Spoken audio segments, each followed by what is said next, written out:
Hey guys, this video shares some of the most spookiest stories I found on Reddit.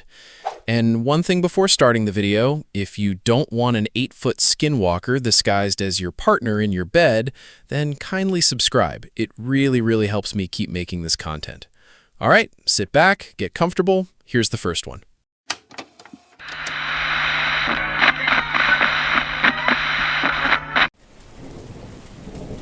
Don't fuck with Ouija boards, y'all. So, let's begin. This all really kicks off at a childhood friend's house. Let's call her Bella. In order to set the mood, I need to fill y'all in on the history of this house. In the late 60s, a husband walks in one night to find his wife in bed with another man. He shot both of them and then himself in what would later on become Bella's older sister's bedroom. Fast forward to when Belle's parents bought the house and found a newspaper article about the double murder-suicide while renovating the home. Well, fast forward a decade and Belle's parents made more renovations to the house. 3 giant black stains had penetrated the carpet and stained the wood floors, presumably from dried blood. They decided to keep the original wood, slapped a finish on it, and called it a day. They keep an area rug over the stains. There are a few other creepy incidents. Belongings go missing, then suddenly reappear, kitchen cabinets and drawers all open when no one is around to open them, doors slamming and seeing doppelgangers, etc. Anyway, getting sidetracked with setting the scene.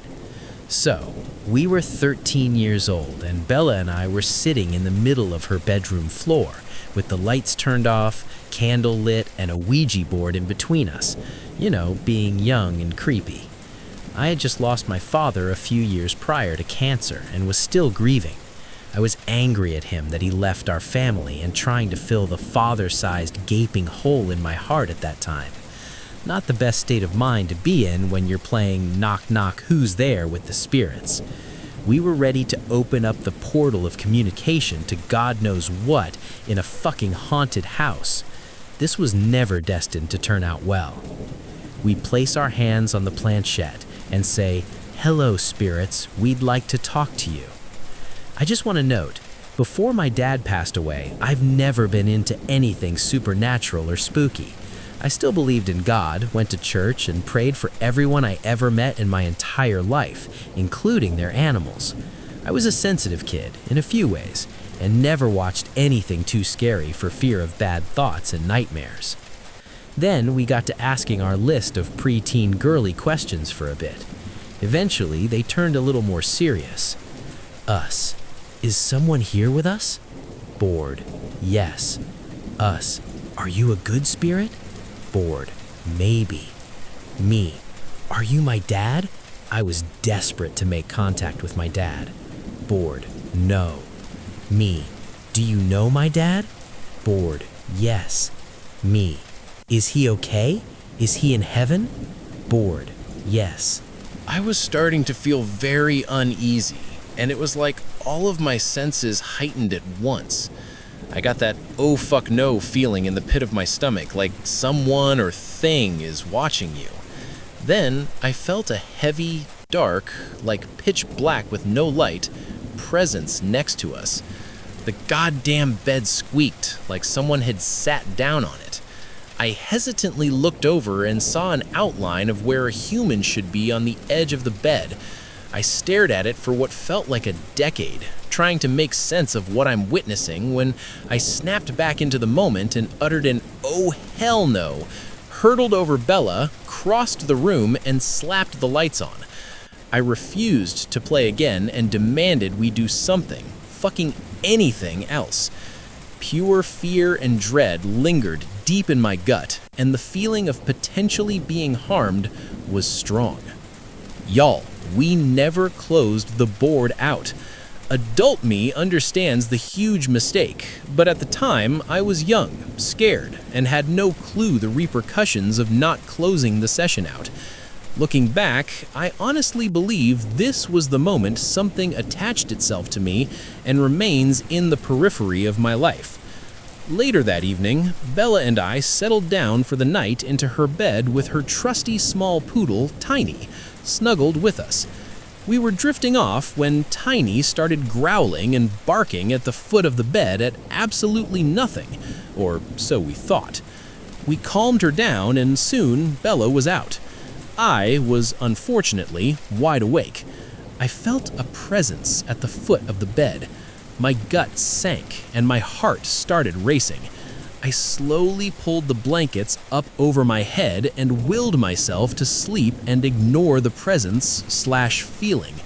It started creeping up my side of the bed until it felt like it was standing over me. It lingered there, next to my head, just standing there. I eventually wore myself out with terror and fell asleep. That did not last long. My eyes snapped open as I heard the sound of a gun trigger pulled back and then off in my ear. Scared shitless, I shook Bella awake and asked her if she too heard the gun go off. She mumbled no and rolled back over. I cried myself to sleep, feeling trapped and full of dread. Nowhere to go. Bella was used to spooky things happening in her house and didn't bat an eye when shit got weird. I, however, was not used to this level of activity and would spend hours after leaving her house wondering if what happened actually happened. Second story happens a few months later when I'm at a sleepover at another childhood friend's house. Let's call them Kit and Kat. Kit was the friend known to be very sensitive to spirits and would see them on an almost daily basis. Well, we were winding down for the night, and I volunteered to sleep on the air mattress since the bed would only fit two. I'm settled in and the lights go out when I start to hear a low, guttural cackling in my ear. I had a weird sensation that someone was laying next to me with their face right next to mine. I tried to ignore the feeling of dread and pleaded with myself to fall asleep. The cackling kept up, so I begged Kit and Kat to let me up onto the bed with a distressed explanation that I had heard something on the floor. Once I was squished in the middle of the two girls, I started to calm down enough to attempt to sleep again. I'm laying on my side, facing the wall that was illuminated by a blue light emitted by the alarm clock on the nightstand behind me.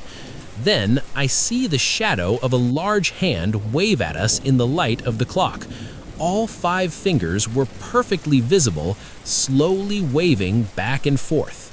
My heart dropped instantly with the thought that maybe I'm going crazy running through my head. Checking to make sure neither of them were the ones doing it, I quietly nudged the two of them and pointed to the wall, where they too saw the hand. I was coated in fear and sweat when Kit admits she saw someone sitting in the corner of the room but didn't want to freak us out. Well, that was a shit plan, because we were all kind of freaking out at that point. I'm praying for the presence to leave us alone, but some part of me hoped it was my dad. The thought of, if it was really him, you wouldn't be scared, kept tugging at my common sense. Kit started to see and hear things. She whispered my nickname that my dad gave me, no one else knew it, and interlaced our fingers. Kit has very dainty hands and almost no upper body strength. She started to squeeze my fingers, causing my heart to race, and a knot formed in my stomach. Her hands felt like my father's large, rough, and strong hands. I started to cry so hard that my heart started to hurt. I deeply grieved my dad, but was also terrified shitless. The emotions and general pressure in the room was too much, so we decided to turn on the lights and stay up for as long as we could to talk about all the really weird and scary shit that had just happened. Kit eventually got up and went to the bathroom and came back to leave Kat and I alone to chat. We were caught off guard when a set of beads hanging on the window frame fell to the ground, making us scream. We were jumpy, to say the least. Almost at the same moment, Kit rushed in with something even more spooky to report. When she saw herself in the mirror, her face didn't look like her own. It was as if all of her facial features were sunken in and she looked sick, like she had cancer. Then she watched as a large orange orb flew out from her head and her face faded back to her own. After hearing that, Kit and Kat went back to sleep while I watched the sun come up. I told my mom the next day what happened, and she immediately asked if I had used a Ouija board. I confessed to using it at Bella's house a while back. She scolded me and begged me to never ever use it again, and said they're dangerous and can leave doors to the spirit world open and make it easy for something unsavory to follow me. She explained that the spirit we had experienced during the sleepover with Kit and Kat was a bad spirit mimicking my dad, and that is why I felt off and scared. After that, I had some pretty horrible night terrors, more stories for another time, and became terrified of my bedroom.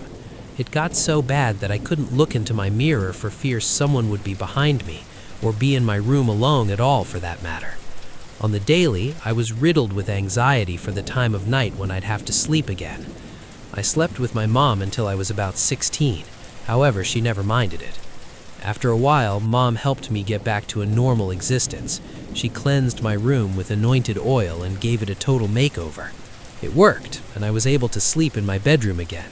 However, we hung up curtains to block off my built-in vanity to cover the mirror unless I needed it. I had very few night terrors after that, and my anxiety lessened to a normal teenage amount. Years have now passed, and I'm now 30.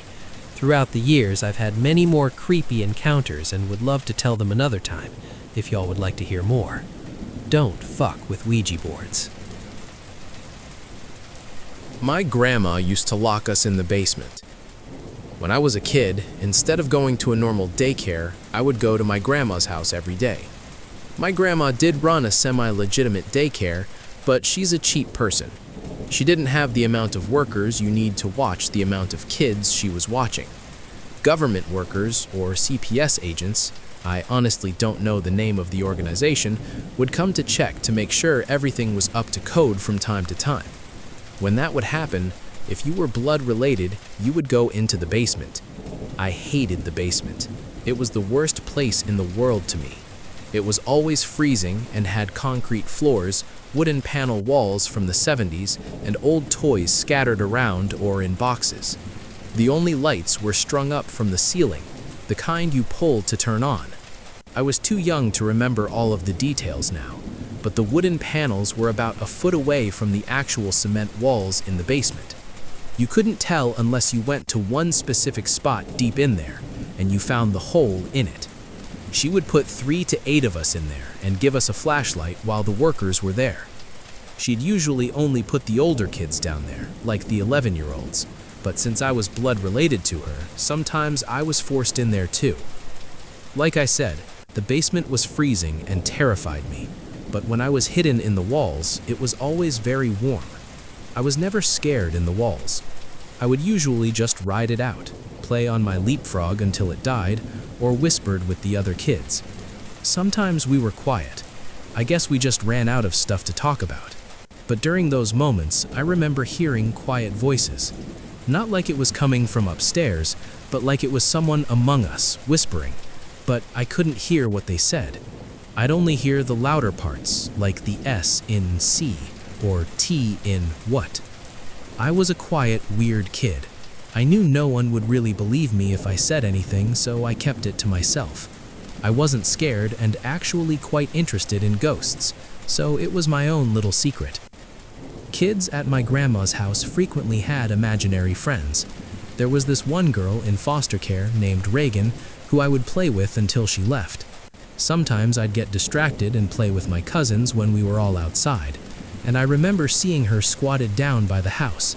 In the backyard, you could get under the house, but it was covered up by a short plastic fence.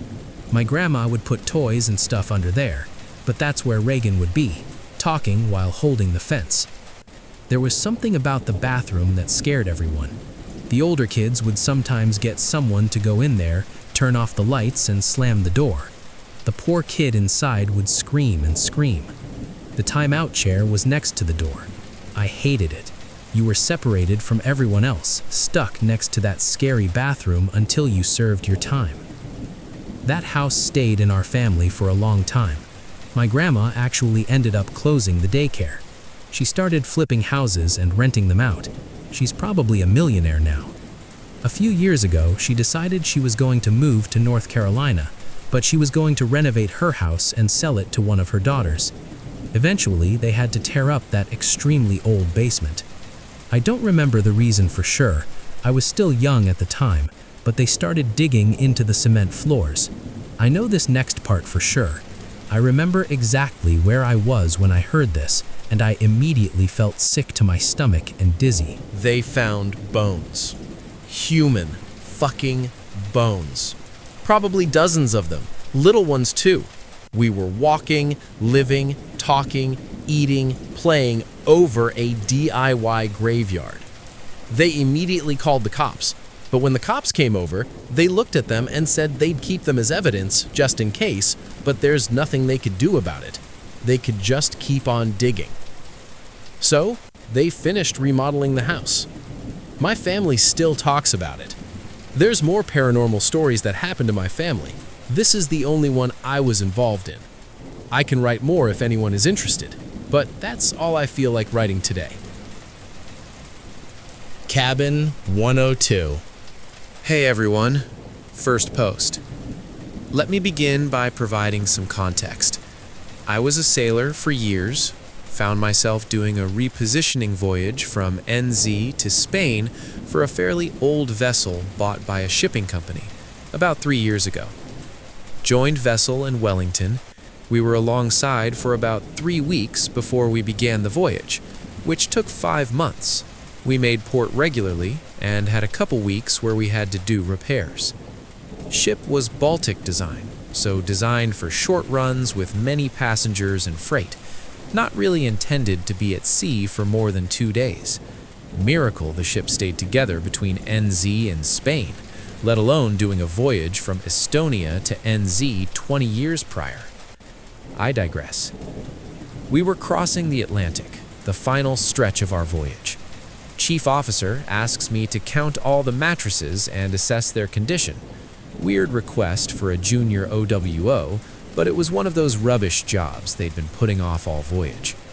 I of course said yes, and in between watches I'd do it alongside inspecting fire extinguishers. There were a set of cabins in Deck 8, up forward of the accommodation. I used to hate these alleyways. Anyways, they were lit quite poorly and smelt super off. I had entered cabin 102, which was an interior cabin. No windows or portholes, so when it was dark, it was pitch black. The cabin smelled very odd. A mixture between burnt plastic and damp is the best way I can describe it. But it was exceptionally clean in there. And I mean very clean. No dust, no rust in the bathroom. Carpet was cleaner than even the cabins in use. I had this feeling of complete and utter discomfort, like where you stop in your tracks and you feel something you can't quite put your finger on, almost like déjà vu.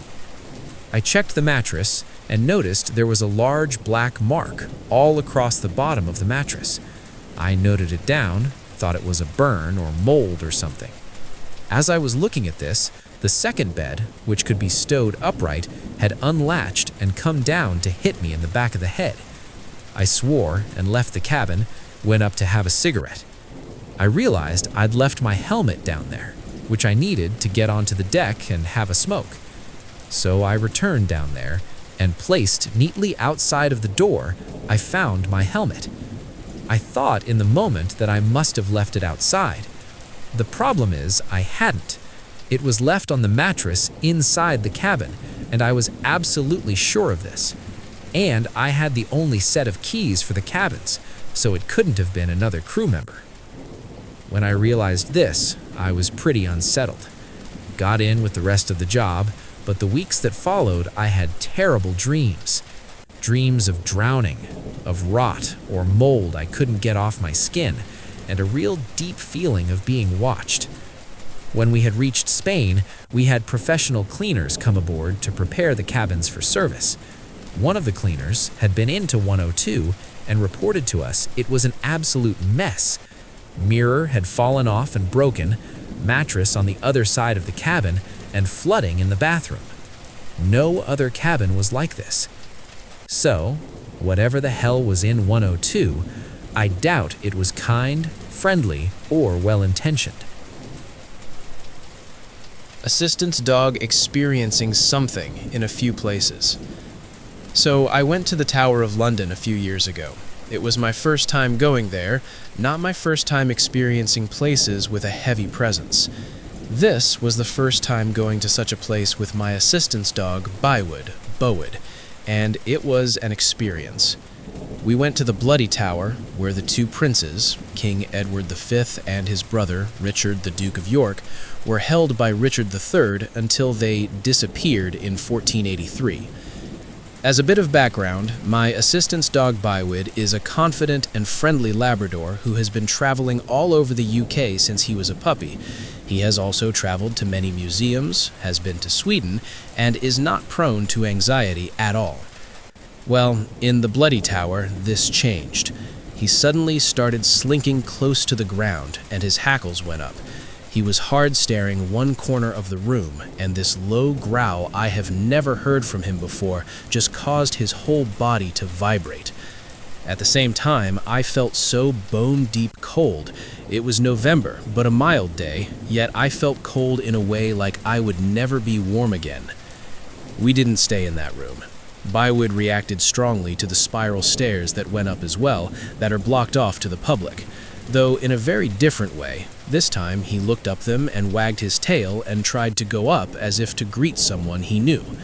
I couldn't see or hear anyone, but in the stair the cold energy was gone.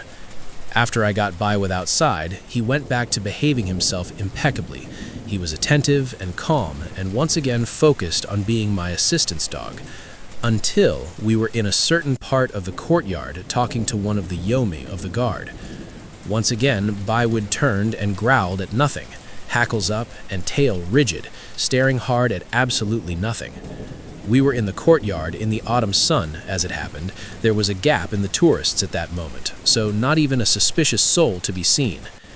The warden we were talking to said that his own dog, whom he walked through the tower at night on his rounds, also refused to walk in that area and had a strong reaction, as did many of the other guards' dogs. It was well known as a trigger to animals, and the ravens and other birds avoid that area, as do the tower cats. They asked if he has reacted in the Bloody Tower, and weren't surprised to hear he had. I don't know which of the many tragedies of the tower Bywid reacted to, but I have no doubt in my mind that he experienced it. The only other place he has reacted like that is Durham Cathedral at the Jacobin Cabinet, which is a survivor from the time that over 1,700 Scottish prisoners of war were killed there from malnutrition and disease in the 1600s. Bywid was fine in the rest of the cathedral, but as we approached that cabinet, he became extremely distressed, and we had to leave. That being said, elsewhere in the cathedral, he did wag his tail and sit as if in greeting when there was no one there, and have to be encouraged to move on at one point. This was actually not long after I entered the cathedral, is in the cloistered walkway/courtyard, a very peaceful area.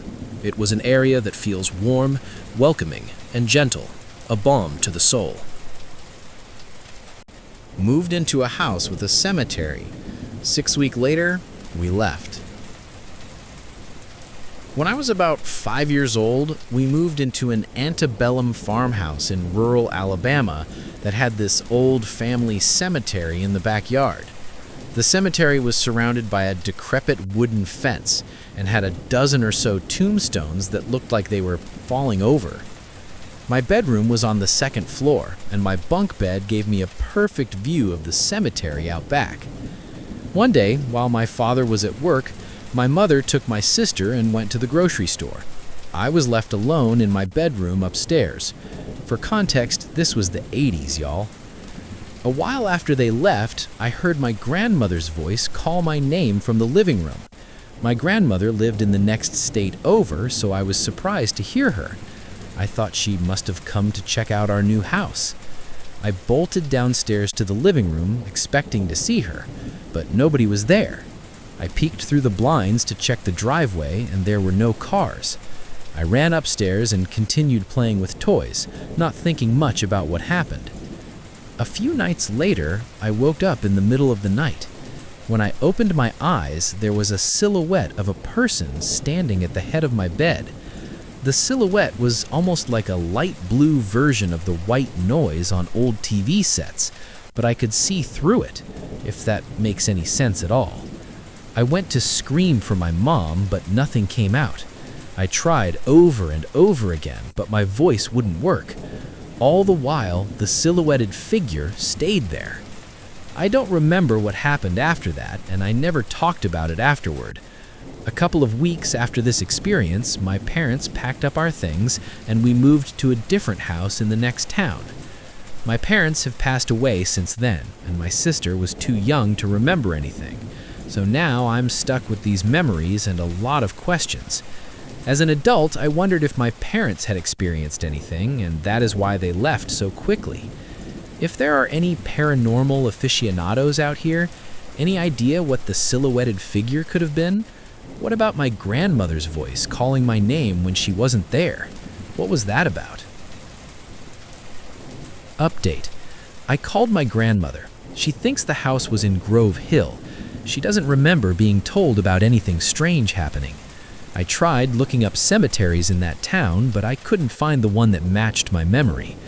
Who knows if the house is even still standing? Also, someone posted about static people, and that is 100% for sure what I saw. If anyone knows anything about them, please share.